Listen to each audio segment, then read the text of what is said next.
Mute. Udah dengar ya? Ya, udah. Mute, Tom. Ya, udah. Sudah. Ya. Saya kayaknya tadi udah semuanya ya. Semuanya udah disampaikan. Cuma ada hal yang mungkin perlu dicatat juga, yaitu seringkali Pak Marno itu nggak dianggap gubernur pertama. Iya. Gubernur pertamanya Dibilang wali kota. Padahal sebelum Ali Sadikin ini mungkin perlu perlu diadukan ya. Dan sebelumnya lagi Jakarta itu dipimpin oleh seorang wali kota, yaitu Wali Kota Sudiro, yang kakeknya artis ya, Tora Sudiro. Kemudian sedikit aja bahwa zaman Pak Marno dulu itu zaman susah, pokoknya perjuangan. Karena apa? Karena pas ada konfrontasi dengan Malaysia waktu itu. Kemudian Bung Karno mengharuskan kita menyelenggarakan Asian Games dan Gadevo. Ya, dan untuk itu tadi sudah dijelaskan bahwa GBK ya dibangun, dan itu bukan mudah karena itu satu kecamatan Senayan yang harus dipindahkan, sehingga terbukalah daerah-daerah baru ya seperti Tebet, kemudian Cempaka Putih dan lain-lain. Kemudian maaf, ini Dinas Kebudayaan ya? Iya. Iya Mas Tony? Iya Om. Iya Om, benar, Dinas Kebudayaan. Iya.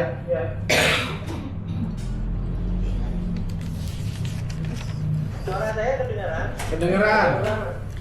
Oke. Karena dari Dinas Kebudayaan saya sampaikan bahwa Pak Marno itu sangat perhatian dengan kebudayaan, khususnya kesenian.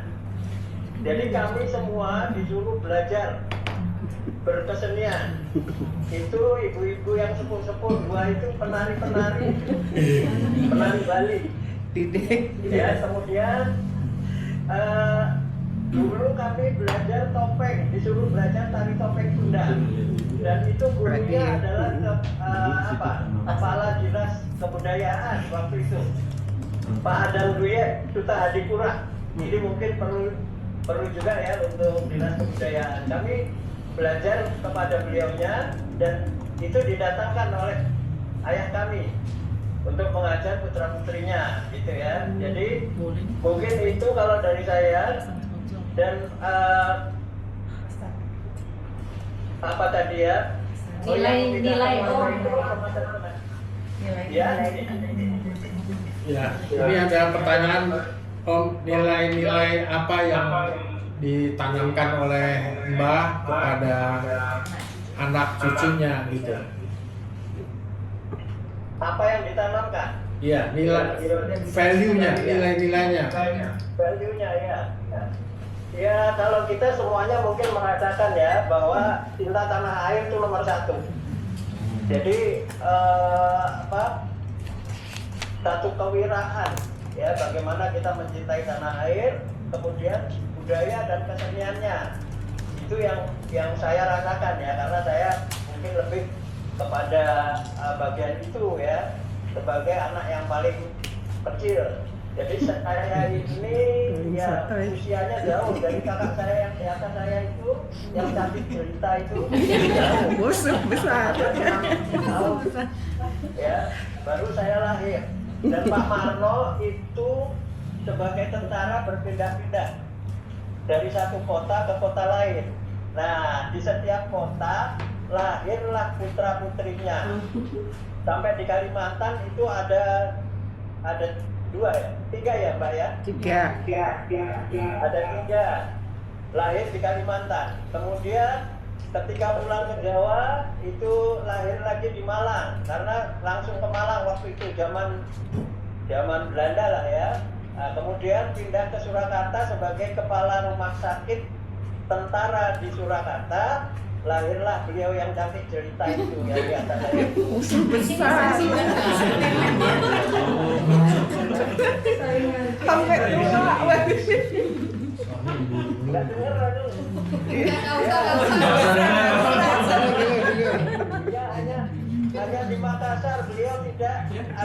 putranya yang lahir Iya. waktu pindah ke Makassar, dan itu untuk satu misi keamanan waktu itu ya, zaman RMS waktu itu. Nah itu tidak ada yang lahir di mana? Makassar. Ya, di Makassar. Ya, kemudian masuk Jakarta, lahirlah saya.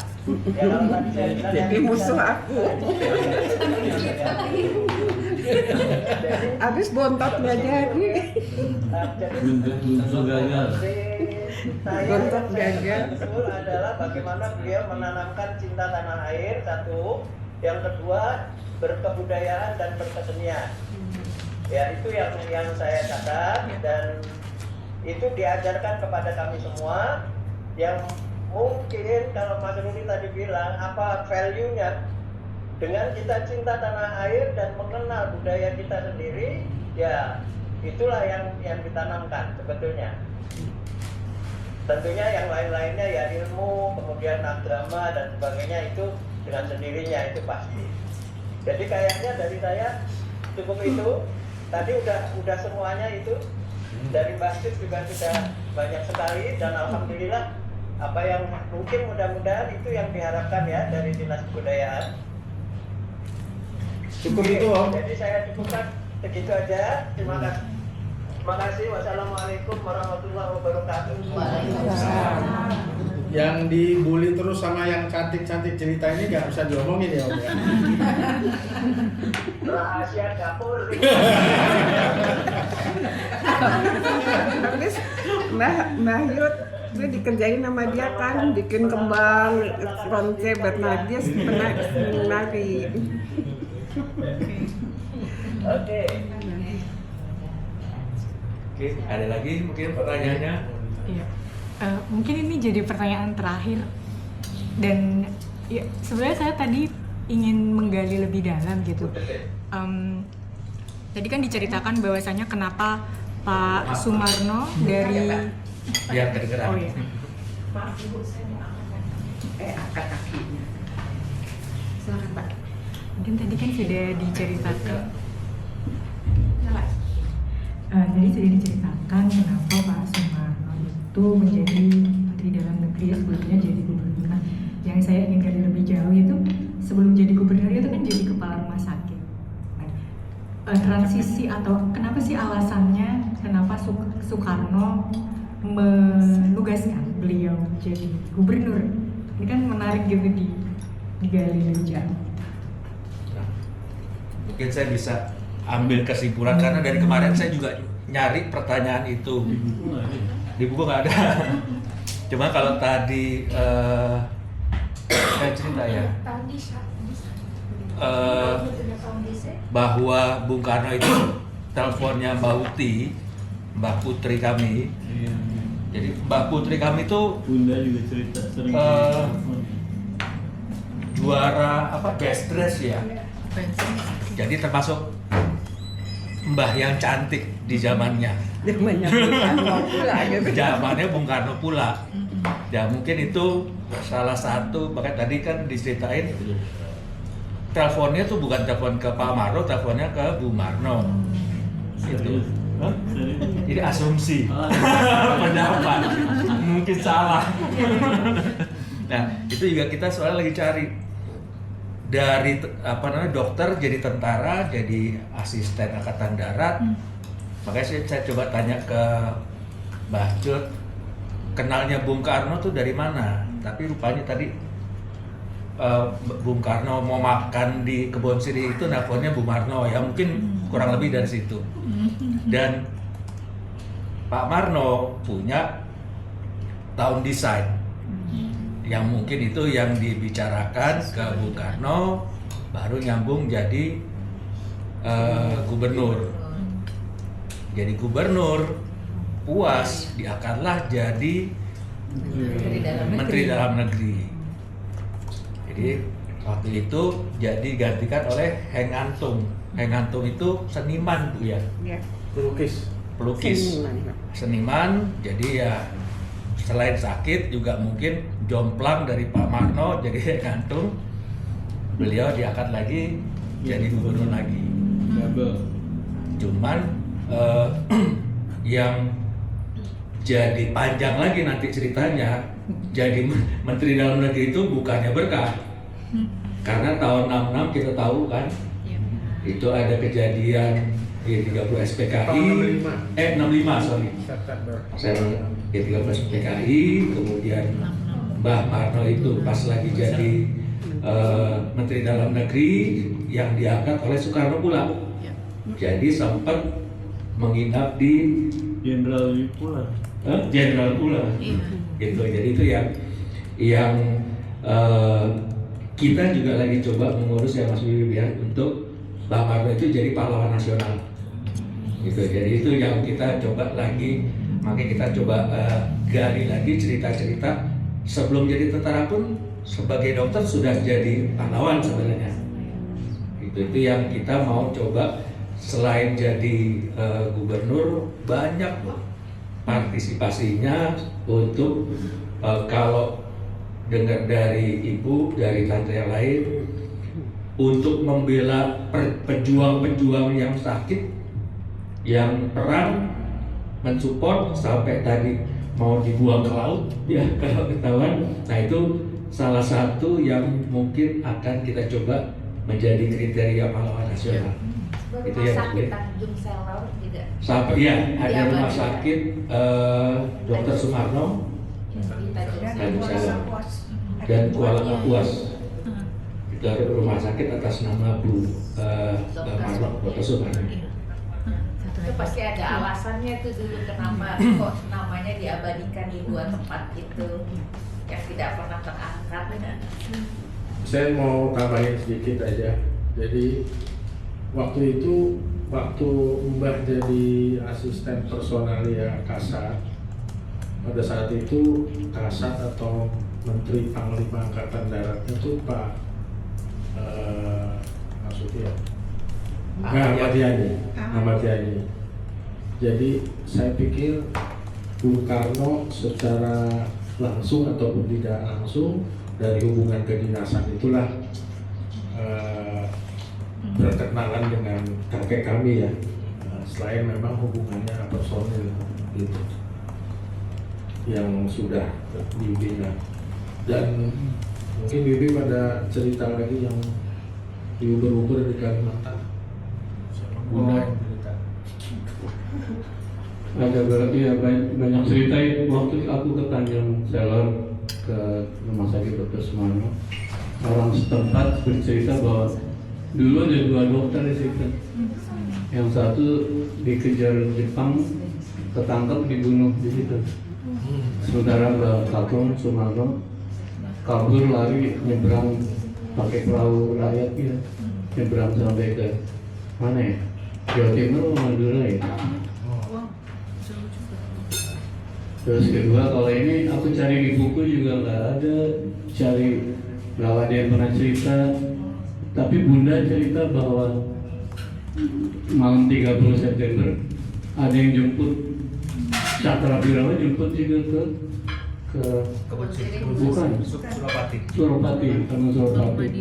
Cuman Mbak katanya lagi di rumah, ada asistennya tapi bukan ngaku saya Sumarno yang akhirnya diambil kan, kalau siapa jenderal siapa. Ini bilang saya pembantu, akhirnya ditinggal gitu. Tapi aku cari ke buku nggak ada, ke adik-adiknya papa juga nggak. Sampai sih nggak pernah denger ya? Enggak, yang saya tahu sih bahwa sesudahnya waktu Iya. diambil di Setelah Kesukaan itu kan. terus ditaruh di Senayan, Betul. tapi iya. hanya seminggu Seminggu ya. dan dibalikin lagi. Hmm. Itu yang jenderal-jenderal lain yang terus ditahan itu kan. Iya. Mbak Kakung itu diambil yang terakhir, bawa ke sana, tapi seminggu kemudian balik. Kita lagi mau nganterin pisang goreng kan, bahkan sampai pisang gorengnya jatuh gitu kan, yang bapak tuh tiba-tiba dari Ya, yang jadi pertanyaan aku adalah diambil di sana, ditahan, dianggap katanya melawan, ya pokoknya Bung Karno terlibat, tapi mau diambil juga di sana. ya. Berarti kan dua musuh ini dua-duanya ngambil sama itu Berarti mungkin karena di tengah. Aku sempat diomongin dulu jangan ikut berpolitik katanya. Kita harus tahu politik, tapi jangan ikut politik katanya ya. Pakai lagu aja ya Mas. Fufu Fafa. Seperti itu kapok. Salah. Mungkin ada lagi. Ini mungkin jadi penutup dari keluarga. Adakah kontribusi yang menurut keluarga belum banyak disorot di buku-buku dalam pembangunan Jakarta? Sorry Mbak Nana, saya nambahin dikit. Karena tadi kan narasinya adalah Bapak Ibu mau mengajukan Pak Sumarno sebagai pahlawan nasional kan. Nah, jadi saya kira juga yang sebetulnya penting adalah mengedepankan perannya Pak Sumarno yang orang itu nggak tahu. Mungkin kalau misalnya di buku ini kita bisa lihat kan ada pembangunan GBK, beliau mendukung Soekarno dalam politik mercusuar dan sebagainya. Beliau juga jadi salah satu orang yang pada akhirnya menjadi faktor kesuksesan Soekarno sebagai pemimpin pada saat itu. Nah, tapi dari sudut pandang keluarga sendiri, kira-kira sebetulnya kebijakan atau program atau produk apa dari masa kepemimpinannya Pak Sumarno yang paling membekas gitu, yang paling worth to remember atau paling punya nilai yang signifikan banget buat masyarakat? Ada. Nah, kemudian langsung setiap gubernur melanjutkan ide itu. Setelah pembangunan 5 tahun Pemda DKI. Enggak ini.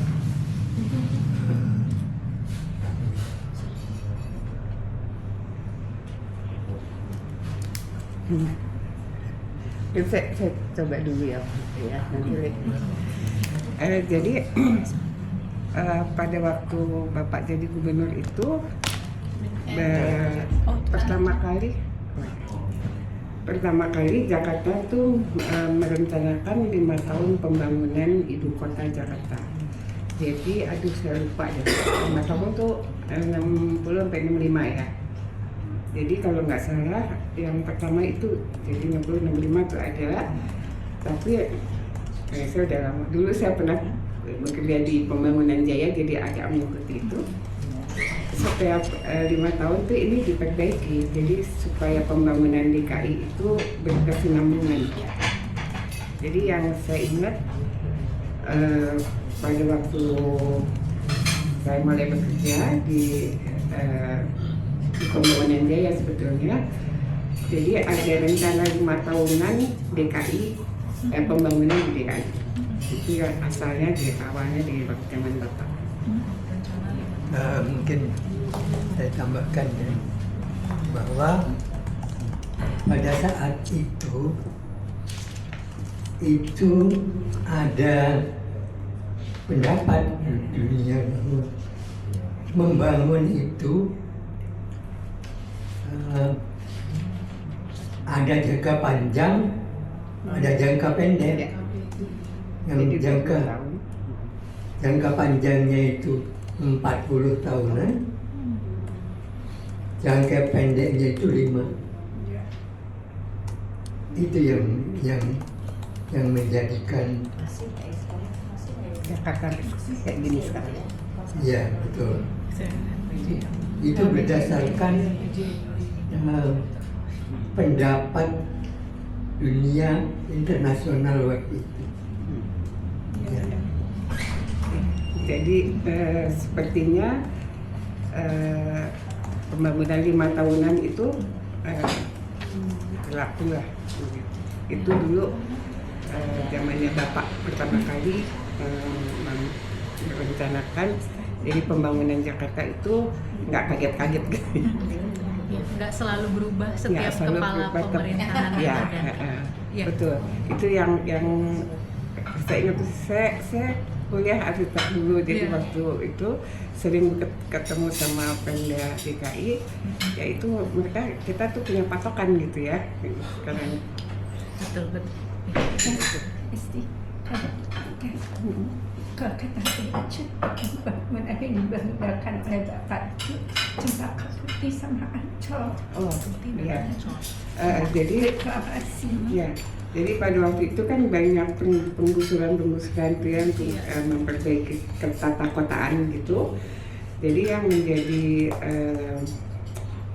proyek pertama lah itu Senen ya, Cempaka Putih. Cempaka Putih itu jadi perumahan yang modern lah.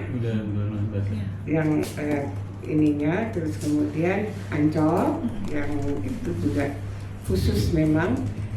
Jadi kalau Ancol sih aku punya cerita ini. Waktu kecil bapak tuh jadi dokter di pabrik di Ancol Barat gitu. Jadi kita suka ikutan beberapa praktek, terus pulangnya selalu ngelewatin pantai Ancol itu. Nah, seingat saya begitu bapak jadi gubernur, pantai itu diambil duluan sama bapak untuk revitalisasi. Dan alhamdulillah saya kerja di pembangunan Jaya Ancol. Jadi ingat banget. Reklamasi. Oh iya, dengan pada waktu itu ada reklamasi yang sekarang. Iya, yang reklamasi itu sebenarnya Ancol Barat tuh tanah reklamasi. Terus aku lupa ya sama siapa ininya apa partner desainernya tuh reklamasi zaman dulu ya, Pak Ciputro juga sih kayaknya ya. Reklamasi. Jaya, Ancol reklamasi, kalau Cempaka Putih tanah rawa. Itu juga di reklamasi untuk jadi perumahan. Oh iya, Ancol juga Jaya ya pembangunan. Jadi Bapak itu juga membangun PT Pembangunan Jaya itu dalam rangka membangun Jakarta. Jadi kalau kan PT Jaya itu 40% kan miliknya Pemda. Jadi apa yang menjadi ini memang pada waktu itu master plan apa itu yang mengerjakan itu Jaya, PT Jaya. Ya. Satu hal lagi yang mungkin jadi poin concernnya Mbak itu juga di bidang kesehatan. Salah satunya adalah rumah sakit Budi Kemuliaan ya, yang ada di sebelahnya Bank Indonesia itu di belakang di Jalan Abdul Muiz ya, itu berdirinya Mbak dan memang waktu itu juga sebenarnya udah agak kewalahan karena yang datang ke situ itu rumah sakit itu di tengah kota, tapi pasiennya itu menengah ke bawah, gitu. Waktu itu pernah kalau nggak salah pernah ngomong sama Pak Foke ya, jadi mau merelokasi itu sama Pemda DKI nggak boleh, gitu. Akhirnya dikasih jalan tengah, sebagian tanahnya dibeli Bank Indonesia untuk jadi masjid yang sekarang. Dengan uang itu justru dipakai untuk membangun rumah sakit itu yang ada 7 lantai di belakangnya. Sekarang jam itu. Satu itu. Kedua, di garasi rumah kita, rumah Mbak di Kebon Siri waktu itu didirikan namanya Yayasan Pembinaan Anak Cacat, YPAC Jakarta. Itu memang yang menginisiasinya adalah Ibu Sumarno, Mbak Putri, tentunya dengan dukungan penuh dari Mbah Kapung juga.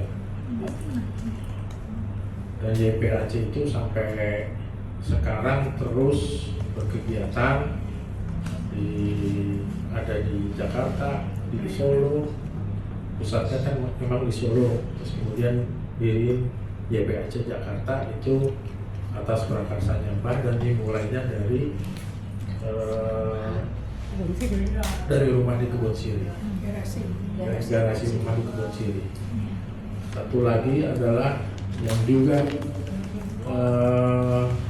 terkait dengan masyarakat. Itulah adalah Mbak Putri atas dukungan banggaku juga mendirikan Yayasan Lembaga Konsumen yang sampai sekarang itu masih ada gitu. Mungkin tahulah kalau Lembaga Konsumen terus bertahan sampai sekarang gitu. Itu sih tambahan dari saya. Kalau dari saya itu dari sisi PT Pembangunan Jayanya. Jadi tadi kita udah tahu ada 4 pendirinya, salah satunya Mbah Marno. Tapi yang 3 lainnya itu semuanya pengusaha. Ciputra itu punya Ciputra Group, Hasim punya grup sendiri. Dan saat ini kalau kita setiap tahun sekali atau kita ngumpul, saya perhatikan itu nggak ada tuh penerus-penerus anaknya Pak Ciputra cuma datang rapat pegang saham kebijakan profesional. Anaknya Pak Hasim ini datang hanya RUPS, pulang, selebihnya dia kerja grupnya sendiri. Pak Marno juga begitu. Jadi saya melihat ini justru kebetulan Pak Gubernur waktu itu juga hadir. Pak Gubernur juga pesan-pesan ke PT Pembangunan Jaya yang setiap saya lihat berita di TV, Kuningan tiangnya dihapus, yang kerja Jaya Konstruksi. Kemudian reklamasi sebentar lagi Great Wall, Jaya Ancol masuk ke sana.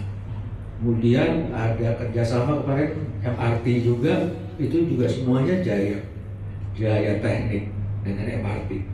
Jadi ini yang saya lihat yang makanya banyak orang melihat PT Jaya itu adalah BUMD.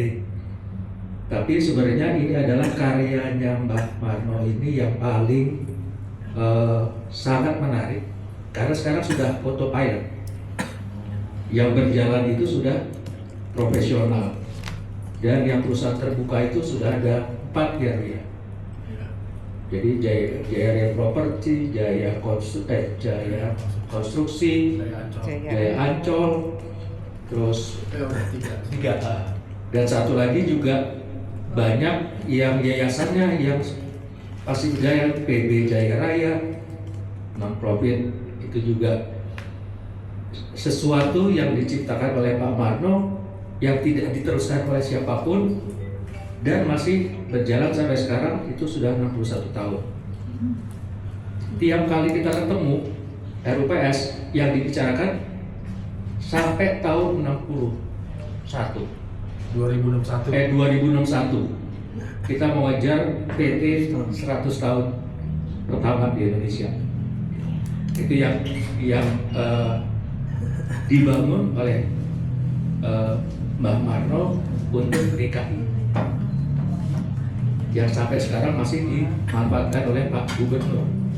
Mau ini kemarin pesan, tolong dong itu TOD Jaya ikut. Besoknya muncul Pak Gubernur TOD duku atas. Kalau dia yang kerja PT Jaya semua. Nah itu kurang lebih kalau dari saya sih sesuatu yang sudah diberikan oleh Pak Marno yang orang tuh nggak gitu perhatikan. Oke. Satu lagi ya, di dalam PT Pembangunan Jaya itu sendiri, value yang ditinggalkan oleh para pendirinya itu dipegang teguh sekarang sampai sekarang oleh manajemennya. Jadi integritas, kapabilitas, kejujuran dan fairness dalam bisnis itu mereka pegang teguh sampai saat ini, sehingga nggak ada lah orang-orang yang mau macam-macam di dalam itu ya Tante ya. Karena semua sangat memegang teguh value yang ditanamkan oleh para pendiri itu.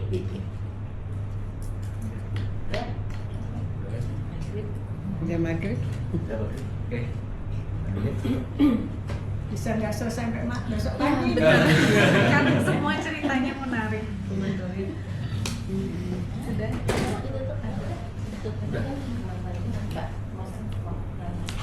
Masih ada? Dari kami udah cukup Bapak Ibu. Mungkin penutupnya terima kasih banyak sih, karena ceritanya sudah sangat-sangat menarik ya. Kita jadi bisa tahu hal-hal yang nggak ada di buku ini sebetulnya. Jadi cerita-cerita personal, termasuk tadi ya dari anak terakhirnya Pak Marno soal kakaknya yang paling cantik. Nah, itu masih belum ada nih di buku.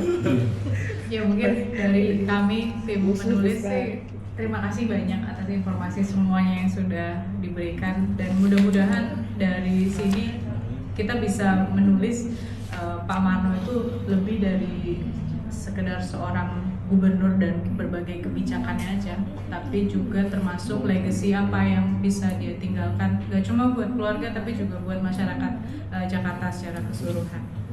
Mungkin itu dari kami. Terima kasih sekali lagi.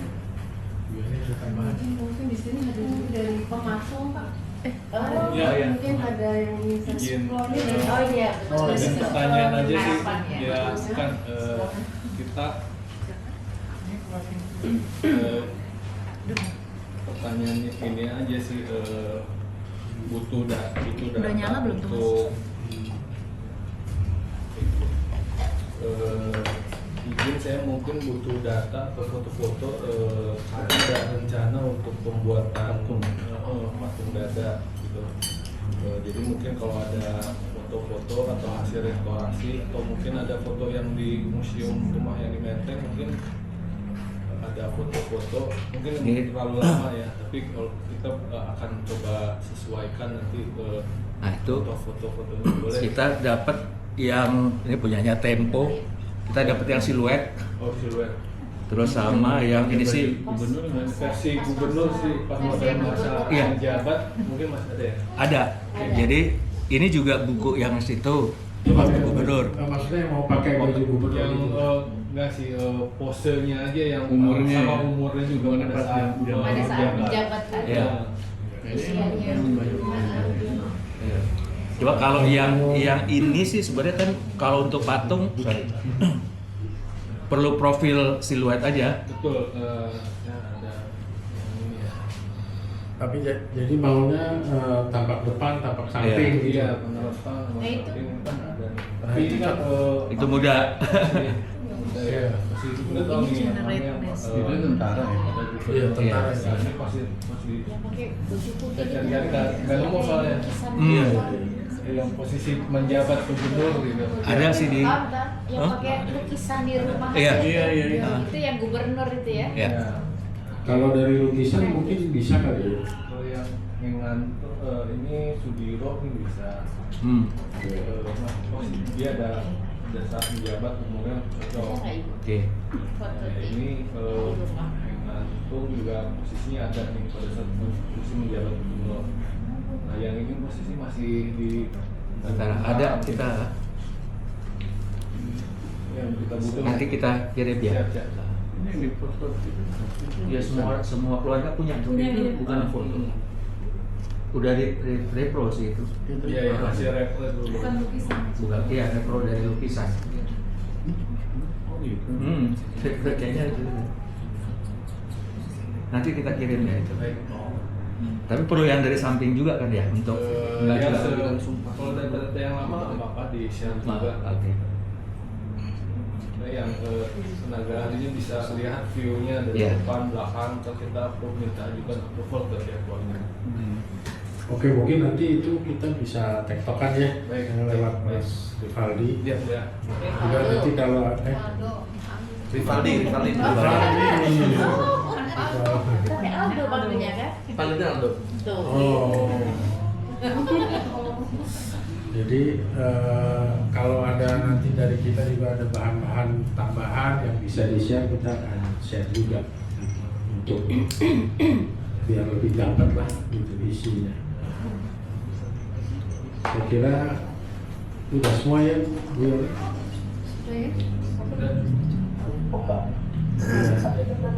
Kita tutup dengan makan malam gitu ya. Iya. Oke. Sekali lagi saya ucapkan terima kasih atas kedatangannya, atas diskusi yang seru ini. Itu mudah-mudahan apa yang jadi harapan kita semua bisa terwujud, dan saya kira sampai di sini dulu, dan nantinya selanjutnya kita akan berhubungan terus ya. Sekian dari kami. Wassalamualaikum warahmatullahi wabarakatuh. Kalau yang mau sholat dulu monggo, tapi ya monggo sudah disiapkan Siapin untuk makan makan. malam sebelum pulang. Sholat